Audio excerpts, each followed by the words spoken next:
Hi, this is Michelle with Prepare a Room. I'm reading to you from this book, Prepare a Room, A Path to Peace and Healing for Those Hurt by Abortion. This is video number 3, and it is the beginning of the first chapter. In the last 2 videos, you can look for them.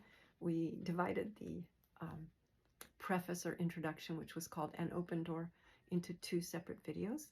Look for them. And now we'll start with chapter 1. Hello.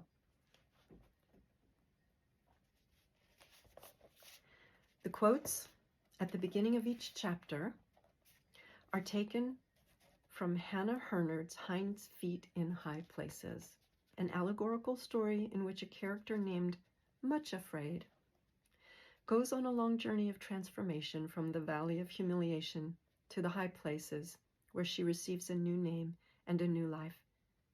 This is my hope for you, the reader. And so the quote that starts chapter 1 goes like this. Are you willing to be changed completely, much afraid, and to be made like the new name which you will receive if you become a citizen in the kingdom of love? She nodded her head and then said very earnestly, Yes, I am. End quote. Hello, friend. The door is open. Please come in and sit down. I've built a fire in the fireplace. Let me pour you some tea. I love to make my own tea blends out of the tastiest organic ingredients. I've made a special blend for you today. Do you smell the lavender? That's from my garden. Let's talk. You are reading this book, or you are listening to this video, because you've been touched in some way by abortion. This book is about you. Be encouraged. I can tell you that peace, insight, healing, and comfort can be found. I know this because I found relief, and I know others who have as well. You are brave. This is a touchy subject, and it takes courage to examine one's life's choices. One's life choices. Yet that very courage is what opens the door to peace and healing. You have overcome the impulse to run away and push these memories deep down. You are willing to revisit old hurts in the hopes of getting to the bottom of the unease inside of you. In walking through this door, you are going against the currents of our culture that tell you there is no reason to hurt from abortion. You may also be going against messages you've received from friends, family, and community. I'm already so proud of you. This book will present a step-by-step path to come to terms with what is a very difficult chapter of your life. Here you will find no judgment or rejection because I don't consider myself any better than you. Who am I to judge after what I have done? We're in the same boat in many ways. Here you will find respect, honesty, practical advice, spiritual guidance, teachings to help you grow, and new ways of thinking about how to move forward. Throughout this process, your unique experience will be honored. You will be asked to answer questions and reflect on things, and for that purpose, I've left you spaces in each chapter where you can write. Go grab your pen or pencil and keep it ready. Take your time. I have enough tea to last as long as we need, and you might wish to just get paper and pencil. All are welcome here. Although this book is primarily for women who have had 1 or more abortions, it may also be a help to men and to friends or family members touched by abortion. You may be that grandma that didn't get to be a grandma because of your child's decision. You may be the happily married man looking back at thoughtless teenage choices. You may be the one who took your doctor's advice about your Down syndrome child. You may be the young person caught in the cycle of using abortion as a form of birth control. You may be the sister who did nothing as you watched someone you love make a terrible decision. You may have been forced to get an abortion against your wishes. All our stories are different. There's something here for everyone. The effects of abortion ripple through families and communities, even if it is not spoken of. It also ripples through time. For some, this is fresh stuff. For others, it reaches back many years or even decades. You may be young or old, of any race, nationality, economic level, or religion. You may be homeless, or you may be living a very comfortable life. You may be one person tackling this alone, or you may be part of a women's group, church study group, or cluster of close friends working on this topic together. Because you are all so very different from one another, each with a unique story and in a unique phase of life. The material you will find in this book will probably apply to you very fittingly in some places and less fittingly in other places. Some discussions will be more relevant to you and others less so.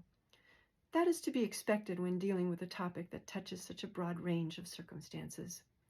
In 12-step programs, they have a saying, take what you like and leave the rest. Stay on the path, and I'm certain some part of what you find here will make a difference for each of you. If you are using this book in a group, be sure to respect each member of the group for her unique stories and needs. Keep your focus on your own path and how you can be a help and support to the others in the group. Be worthy of the trust others place in you. Be thoughtful. Be sure to make time for everyone who wishes to speak. All members of the group do not have to be working on the same chapter at the same time. Allow each person to go at her own pace. Honor confidentiality and treat one another with gentleness. However you use this book, take small steps. Remember, you are treading into deep waters. If you are using this book alone and have no one to speak to, my heart goes out to you. Maybe I can be an encouragement to you through these pages, like that elder auntie who listens and doesn't want to see you hurting. You really are not alone. Others have walked this path and come out the other side. Imagining rooms. As we proceed through these chapters, I'm going to ask you to think conceptually. You may have been wondering what it means to prepare a room. No, I'm not going to ask you to go to Bed Bath & Beyond. Preparing a room isn't about interior decorating. It's a thought exercise. You have real rooms in the house where you live, a bedroom, living room, and kitchen. They each have a unique purpose. Now for a moment, let's imagine that your life is a kind of a house with various rooms for different purposes. You might have a room in your life's house for your relationship with your parents, one for your work life, one for your health, one for your spiritual walk, and so on. We are going to imagine 3 new rooms in your life's house. As you move through these chapters, you can claim these 3 rooms as your own and develop them as useful tools of healing. The word prepare comes from Latin, meaning to put in a state of readiness. Preparing a room is a way of saying, I want to be in a state of readiness for my healing process. It takes priority in my life right now. It is worthy of my time and attention. I will give it the space it deserves. Let me give an example of what I mean. Occasionally, my sister visits me. In preparing for her visits, I vacuum, put fresh sheets on her bed, cut some flowers from the garden to add delight to her space. I go through all these preparations because she is important and deserves to be treated with care and love. Similarly, you will prepare these imaginary rooms because your healing process is important and deserves to be treated with care and love. As we move through this process, you will see more and more clearly how to make the most of this thought exercise for your healing. It will be a way of honoring yourself, your child, and God, who created you both. The rooms, so-called, you will prepare are figurative, not literal. The work of preparing a room takes place inside your mind and heart. It's all about your attitude, attention, and willingness to go through the process. And that's where I'm going to stop, even though it's kind of not even quite the middle of chapter 1, but we'll carry on with the next video next time. Thank you.